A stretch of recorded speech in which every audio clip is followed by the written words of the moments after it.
Let's take a look at the Myers-Briggs Type Indicator. It's an introspective self-report questionnaire that indicates different psychological preferences in how people perceive the world and how they make decisions.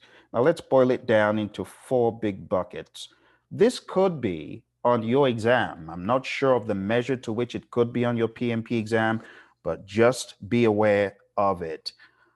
The way you perceive the world and the way you absorb energy and make decisions differs. And that's why the major categories are all about energy.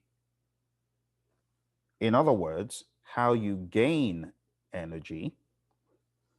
The next category is on how you absorb information. The next category is how you make decisions. And last but not least, how you live life.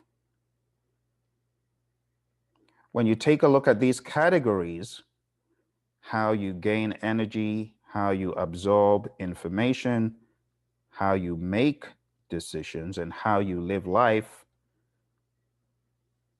we can break this down further into two overarching categories for every one of those classifications.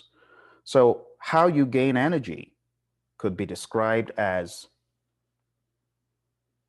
extroversion. In other words, you are an extrovert. And what we mean by that is not that you talk a lot, but instead, while it could mean that you are talkative, it just means you like to be in a fast-paced environment. You tend to work out your ideas with others and think out loud, and you enjoy being the center of attention. Now, you could also be described differently if you fall into an introvert bucket. In other words, you are described as being reserved and private, prefer slower pace, would rather observe than be the center of attention. That's all about energy. So E for energy. The next is information, how you absorb information. You could take in information from a sensing lens. And by sensing, we mean you're focusing on reality.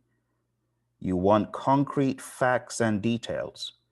You prefer ideas that have practical applications, and you like to describe things very specific. You might hear people referring to those folks as being literal. On the flip side, we have those who are intuitive. They imagine possibilities of how things could be, see big picture, enjoy ideas and concepts for their own sake, and like to describe things in a poetic way. Intuition. Now, are you beginning to discover which one you leaned towards? Now, before I go any further, I really want to stress that this was based on findings of Carl Jung. And what Carl said was that at any point in time, you could be predominantly one of these. He never said make buckets and throw people in them. So I really want to make that clear that when you take a look at this, be aware that people could predominantly be either of these. However, don't throw them in a bucket and leave them there, because people will shock you. They'll surprise you. They'll change on you. All right. So just be aware of what Carl's initial intent was regarding this. Let's move a step further to talk about making decisions. So how do you prefer to make decisions? Are you someone who thinks a lot? Then we'll give that a T. You use logical reasoning. You value justice and fairness. You enjoy finding flaws in an argument. And you could be described as reasonable and level-headed. Call it thinking. On the flip side, we have those we can describe as feeling, those who base decisions on personal values, those who value harmony and forgiveness, those who like to please others and point out the best in people, and those who can be described as warm and empathetic. So D for decisions. Last but not least, how you live life. Again, two categories here. Those who are judging and those who fall into the judging category prefer to have matters settled. They think rules and deadlines should be respected. In other words, just talk about being by the book, right? They make plans, want to know what they're getting into, want to have step-by-step detailed instructions, right? On the flip side, you have others who prefer to leave options open. Those who see rules and deadlines as being flexible, we call them perceiving.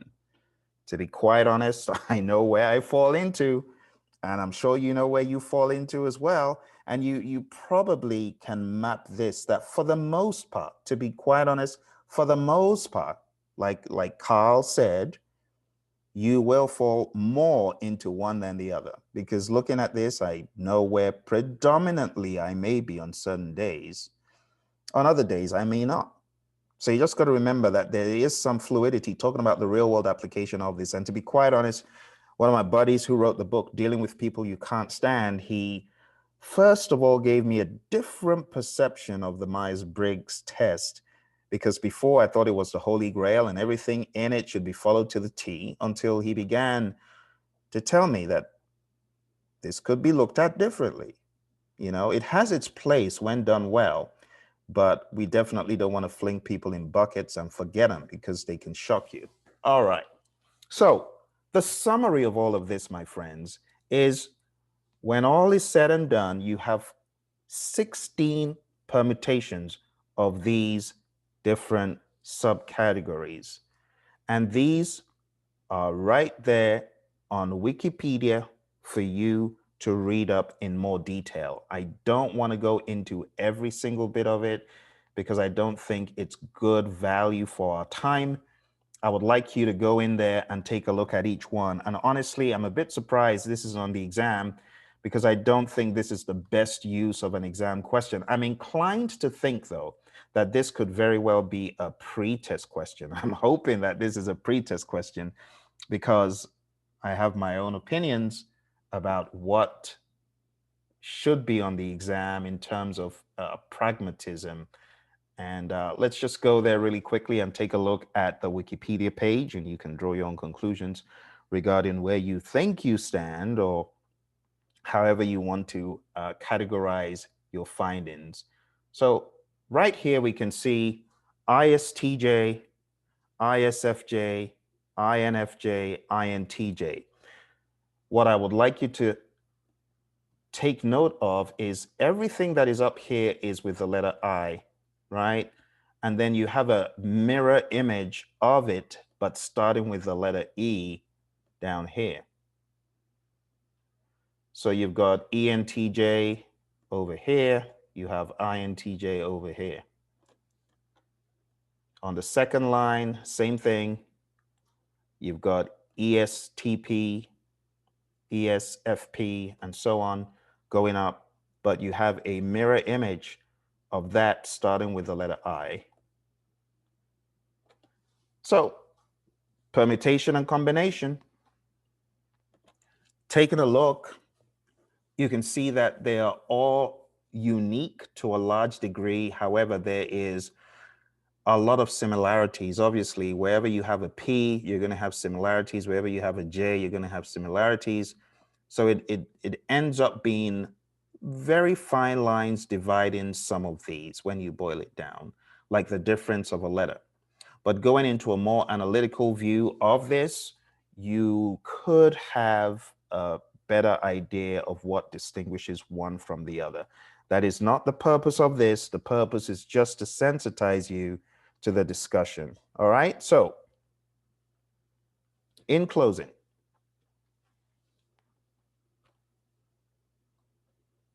E, I, S, N. Watch out for intuition because it begins with an I. You don't want to mix this up with introversion. Okay. So just be aware of that. On the other side, you have thinking, feeling, judging, and perceiving. All right. At a higher level, just remember We're talking about energy, information, decisions, and how you live life. I hope this helps you kind of get a better idea of this. I don't want to draw it out too long because I don't really think it's a good use of your time for the exam. Yes, people have said it did appear, but I wouldn't go into the minutia. I still don't think it's a very good use of your time trying to cram every permutation. Um, Most importantly, understand the high-level definitions of all of these. What does an E mean, an I, S, N, T, F, J, P, and kind of just study that chart for a little bit. You should be good for the exam. Again, my intuition, speaking about intuition, is that this could very well be a pre-test question, but who knows? I wish you all the very best and bye for now.